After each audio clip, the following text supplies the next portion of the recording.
What's going on, you all? Coach Reese here, Profathletics Fitness, coming to bring you a combination video to go in our Boxing for Beginners series. Before I get into it, you already know what to do.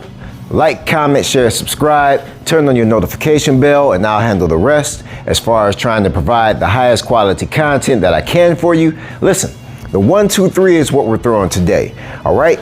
A real exciting combination, a nice fluid combination, but in order to have the fluidity, not only do I have to teach you the handwork to the combination, but I have to teach you the footwork. I've already told you before that footwork is the most important key when it comes to boxing, so we're gonna start with the footwork before we even get to the handwork, which is something that I teach my fighters to do themselves. So let's get right into it. All right, so there are two ways that you can actually throw the 1, 2, 3. There's the gallop tap, and then there's the tap, tap, tap. And I'll explain what that means right now. So I'm gonna do the footwork without the handwork, all right? So a lot of people like to throw the 1, 2 with the gallop step, right? The gallop step means they land both feet and then turn the foot. So that's the gallop into the tap. So what happens is they'll gallop with the 1, then throw the 2, and then turn with the 3. So it's more of a gallop turn. They hop in with the distance, land, 2, and then turn. I'll show you what that looks like facing you. So I'm in my boxing stance foot-wise, not necessarily with my hands, because right now we're focusing on the feet, right? I'm off of the back heel, and what I do is project towards my opponent with the gallop step, boom, right? And then I'll turn the front foot. Once again, push off the back foot, gallop, turn. Again, gallop, turn. My personal favorite way to throw it is the tap, tap, tap method. Because like I've taught you before, however fast your feet move is exactly how fast your hands are gonna move. And I have the fortunate circumstance of having pretty decent feet, you know? So what that looks like with your feet is if I'm facing this way, I'm going to tap my left foot when my jab shoots out, my lead foot when my jab shoots out, tap my rear foot when my cross shoots out, and then tap my foot again to turn the foot to signify that my hook's out. So it's tap, tap, tap. So you'll see it, tap, tap, tap, right there. Once again, tap, tap, tap, right? And I'm not saying one method is better than the other. Obviously, the gallop method is gonna close the distance a bit more, but I don't like to maintain a super long distance personally. So if you're a distance fighter, you might close in with the gallop step, boom. But if you're a fighter like me, who doesn't like to really stay outside that much and likes to keep the pressure right there where the exchange happens, I use the tap, tap, tap method. So I use the tap with the front foot, tap with the lead foot, tap, turn with the front foot again. I'll do it this way. So I tap, boom, with the lead foot. That's to signify, boom, that the jab has come out. Now I'm gonna tap as I throw the right hand. At the same time, my hand extended, that was the tap. And then I'll throw the 3 and tap my foot again. Right? So I'll tap, tap, tap. I'm trying to stomp loud right now so you can hear it. So the 2 ways again, the gallop step and the tap method, gallop step. Y'all hear that? Boom, boom, and boom, right? So boom, boom, and boom. That's pretty much a rhythmic way to count it. The first boom, boom is the gallop step. Boom, boom, the and would be the 2, and then the last boom would be the 3. Gallop step again. A lot of people use that method, right? But the secondary method, for those of you who want a nice balanced approach where you can actually throw off your opponent's rhythm, use the tap step, my favorite one. So I'm here, right?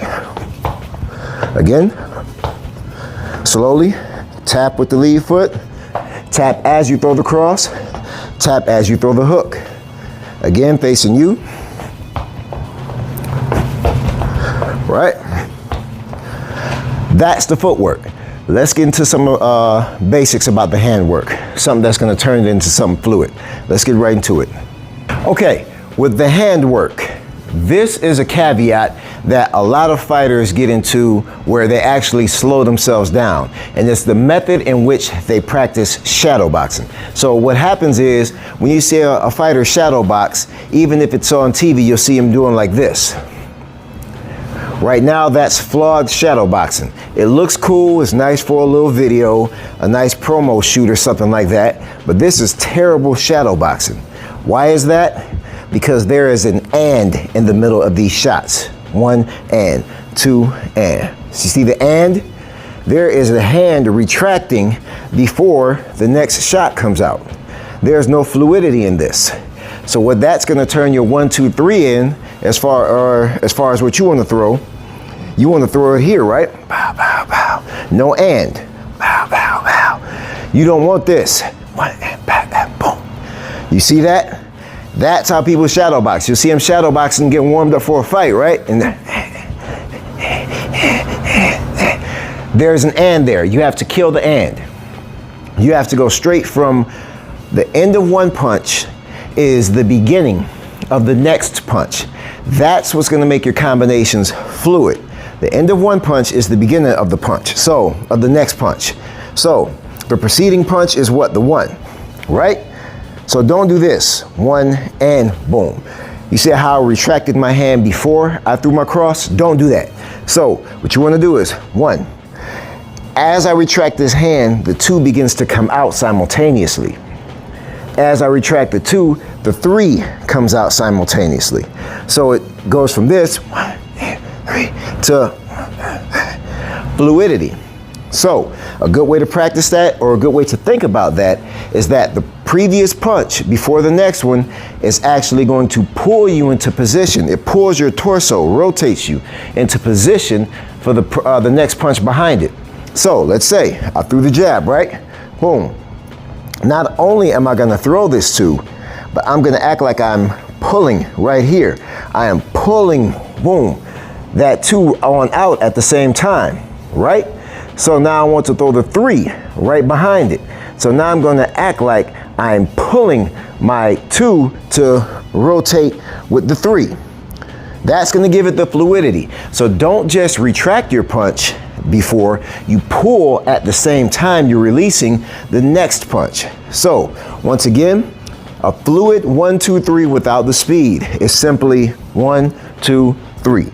That's without breaking pattern. 1, 2, 3. Again, 1, as I retract this 1, at the same time, boom, I'm actually throwing the 2. As I retract this 2, at the same time, I throw the 3. That's how you throw with fluidity. So that's gonna go along with the speed of your feet to make sure that your hands and your feet are in the same sync. Remember, however fast your feet are is how fast your hands are going to be. However, if you're an and puncher, 1 and 2 and 3, you're naturally gonna be a slower puncher, all right? So let's get a look at what that looks like fluidly. All right, so now we're gonna go through the combination on the actual bag, all right? So we're gonna do the gallop step method first, which closes the distance. You're here, you gallop in, and you land at the end. So gallop, make sure you pull that right hand back to your face as you hook. So you gallop in, that's the gallop step method.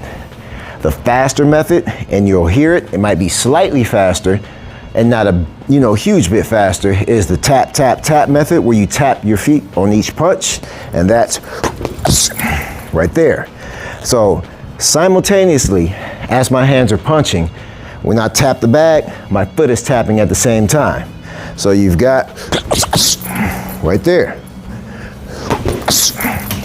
However fast your feet are is how fast your hands will actually move, all right? Hopefully you got a lot out of this video. Hopefully you got some good instruction. Make sure you practice. Make sure you get at least 2 to 3 rounds in on the combination to teach your body the mechanics as to where you can do it naturally without overthinking. I'll catch you in the next instructional video. Like, comment, share, subscribe. Get to practice.